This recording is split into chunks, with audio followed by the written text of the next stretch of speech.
Well, as I predicted with episode 9 of Gundam The Wicks of Mercury, I really felt like things are kind of set up. We've got all the characters established, and things are going to start hitting the fan. And sure enough, episode 10 is just building up pretty much a huge shakeup in the entire thing. And yes, a lot of that seems to be on the shoulders of Shadiq. Shadiq is seemingly wanting to shake up the entire Benneret group, or wanting to break it up. And it's interesting because most of the episode sort of pins Shadiq as this evil, conniving guy. And it's like, at the same time, I'm thinking, no, I see that he sees an opportunity. Obviously, Vim Jeturk is going to want to take out Delling. Sarius, his father, is telling him that that's going to happen, and he's going, okay, well, I'll take the opportunity to just destroy the whole system. He doesn't want that there. Again, if Shadiq's father's coming to him, he's not going to take his father's perspective. He's going to see that as his father is very narrow-minded, very narrow-viewed, and so whatever he's proposing, it's not going to be as simple as taking out Delling. He's going to want to break up the entire group itself. Because again, he feels like it's stagnant, that it's not going enough places, that there's opportunities ahead. And yes, I think he probably sees Ariel and the gun format as being an option for progressing the entire system. And so that's why he wants it. But yeah, there's a lot to chew on in this episode. So let's start breaking it down one by one, as I usually do. Yes, in the opening scene, we have Sirius going to Cathedra. And again, for those that don't remember, Cathedra is pretty much the group that's supposed to, yes, enact the laws they put into place, especially, yes, their whole thing against the Gundams. And he's wondering, why the heck aren't you guys doing anything? Delling is a part of this group, and they're using the Gundams. Why aren't you doing anything? And they confirm, yes, we're not taking any action. He's like, well, why is Delling obsessed with the Gundams? Like, why is he allowing this happen? And why aren't they hunting down the witches? Why aren't you guys doing exactly what you all set up to do? But they said, response won't change, please leave. And as he leaves and he goes into the ship and he's confronted by Vim, he's like, man, those guys are just lapdogs of Delling. Again, this isn't about the Gundams. It's never been about the Gundams. It's about control. It's always been about control. And yes, Delling has control. So yes, that's when Vim Jeturk, once again, for like the 50th time, says that he's gonna kill Delling. I think that's just...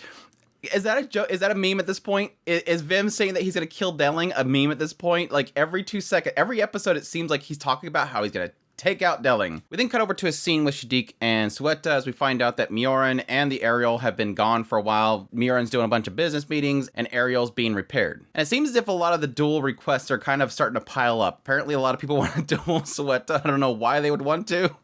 But obviously, Shadiq has been kind of postponing things and looking forward to her coming back. But the key thing in this scene is that Suetta's extremely happy because Mioran actually entrusted her to take care of her plants. And she knows how important those plants are to Mioran, and so having Suetta take care of those plants is really exciting for her. Then she gets a call from Choo Choo. Choo Choo's super mad because they're supposed to do this test with these prosthetic legs, and this is apparently the point in which they finally gotten the technology put together for the gun format, or the gun arm. And it's cool because it looks like Belle is actually assisting them in it. I think the one thing that I have the biggest question mark around this episode was really around Belle. She's obviously helping them with this whole gun format thing, with the prosthetics, essentially carrying on this legacy. And she says later on to Suetta, and it sounds like she's actually genuine, this idea that she wanted to get into the medical field, and so this is something that she enjoys.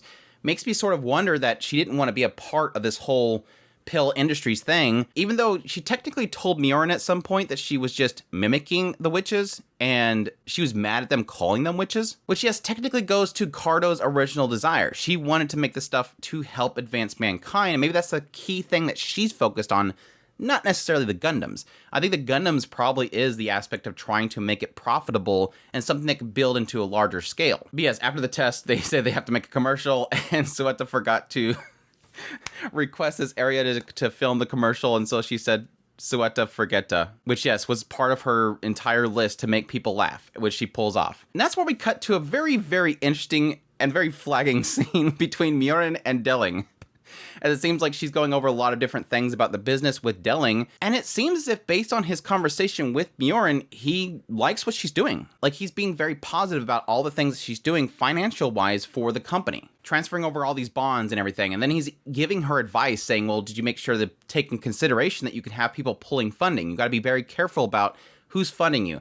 Pay them off quickly, and then start to invest more. Again, it's a very positive conversation, and it seems like that's something that Mioran picks up on, because as she leaves, she ends up mentioning this idea that, yes, it was a very exhausting conversation with her father, but, and she kind of cuts herself off, but you sort of get a sense that she was happy.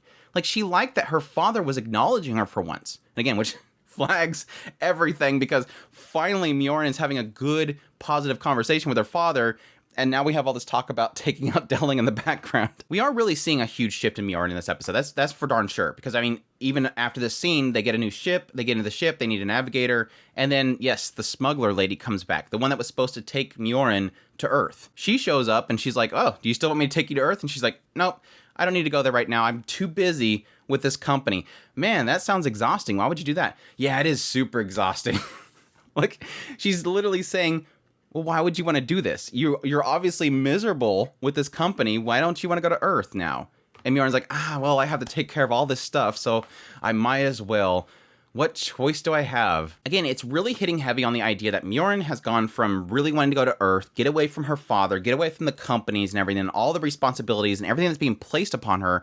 And now she's finally grabbed something on a spur of a moment, but she's starting to like it because she's now finally being acknowledged by her father. And I think they're playing this out very well because it doesn't feel very forced. It feels like, again, she kind of jumped to something and then realized, oh, this tastes kind of nice. I like the taste of this experience that I'm having now.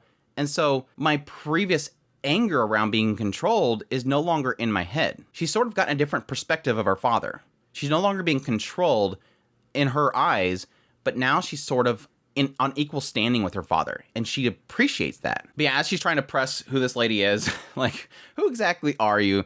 Are you somebody after the Gundams? You're suddenly interested in this whole thing. You're not who you say you are. She's like, well, if you guess it right, I'll tell you more. The Space Assembly League. Bingo. That's exactly who I'm working with. She's like, well, also, you're one of our enemies. Are you after the Gundam? She says, no, we're still in the investigation stage. We're not your enemies. She says, well, do you want to be our allies instead? So yes, apparently Mjorn just kind of throwing out some casual alliances with different groups. Sure. I really like it, though. It was a very fun little conversation between the two of them. Obviously, they have a history together. She was technically trying to help her out. We've already got a sense that this lady that was a part of this space assembly that was smuggling her, it really did seem like she had some sort of invested interest in getting Mjorn out of there. So it's obvious that the Space Assembly, or at least her in the Space Assembly League, is at odds with Delling and what they're doing. And I think they were obviously trying to use Mjorn to get at him. So allying with Mjorn is probably the next step. But like I said, a very nice casual conversation that felt really natural. I just love seeing Mjorn kind of just talk, oh yes, it's just so terrible. I can't believe I have to deal with all this stuff.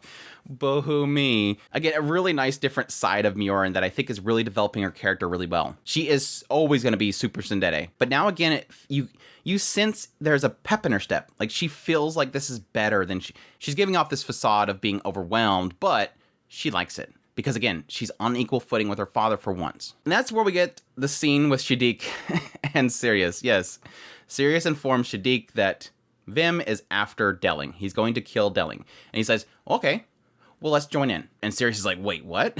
But no, Shadiq sees this as an opportunity. If they can take out Delling, who is essentially the strongest control of the Benerit group, then everything can be decided simply on the duel. And that's because of the power of the holder itself in concert with being one of the three head branches. So if you're one of the three head branches and you're a holder, your stakes in the company itself will be so great, you will gain control. Which, yes, technically is something that Quetta's not able to pull off right now. Her Shinsei is not part of the three major branches.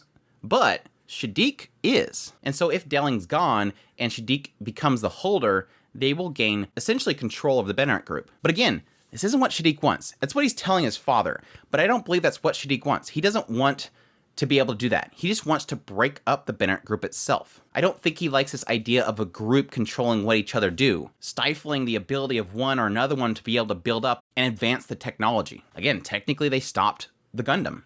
And it was something that I think Shadiq believes is a way of progressing technology. So yeah, he says that he wants to join in with Vim and take out Delling, which obviously he's not going to do himself, so he actually enlists some help. Yes, he ends up pushing Nika to contact her father that's down on Earth and request him to put together a group to take down Delling, which again plays into that whole thing of what is Shadiq's connection with Nika.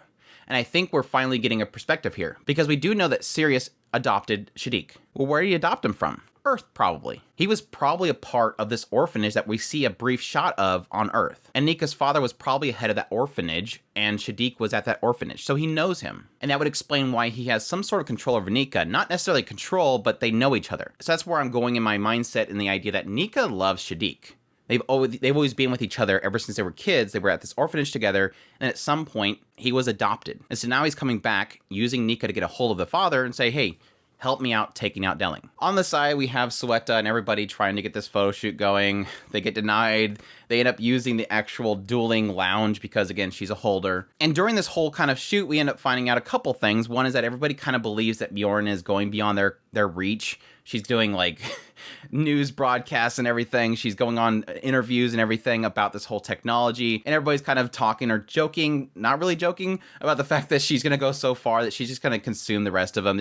They're just kind of dirt under her feet as she'll build this company up bigger and bigger, and they'll get left behind. And additionally, they kind of plant into Quetta's head. Again, I thought it was joking, but it's not. It was apparently not joking, that she'll leave Quetta behind too. That she's not that important. Which, yes, this gets kind of solidified because Quetta sees this temperature check. She goes to check out the greenhouse of Murins, and just before she gets there, she runs into Ellen. Apparently the newest of his replacements, this guy that apparently is super twisted. At least the Peel Industries lady says that he's as twisted as the real Ellen. And he is just laying it on thick with her, trying to romance her and say that, you know, he loves her and wants to go on a date with her. And yes, Mjorin's just using you. It's all a facade. You obviously know it's fake. And after he goes to kiss her, she runs away. And we get a little brief shot, yes, confirming that it seems as if the Peel Industries is still technically after the Gundam. And they want to use this new Ellen to manipulate Quetta to get a hold of that Gundam.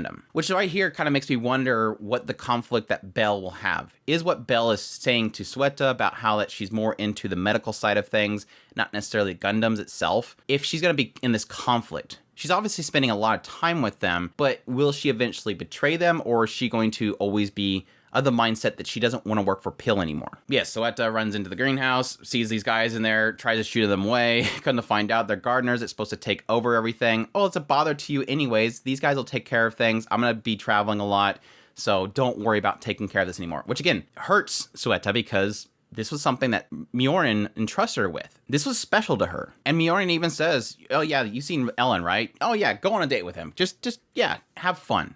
Again, it's kind of, we've established over this episode that Quetta likes being relied on by Mjorin. She likes being a part of Mjorin, but she's losing Mjorin.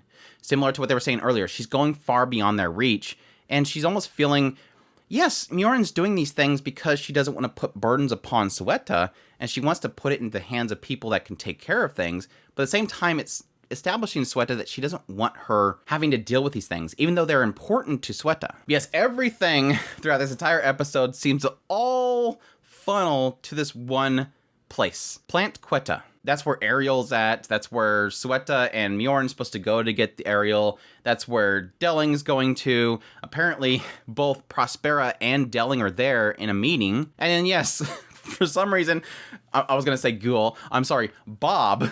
Bob is heading there too because he's working on the side.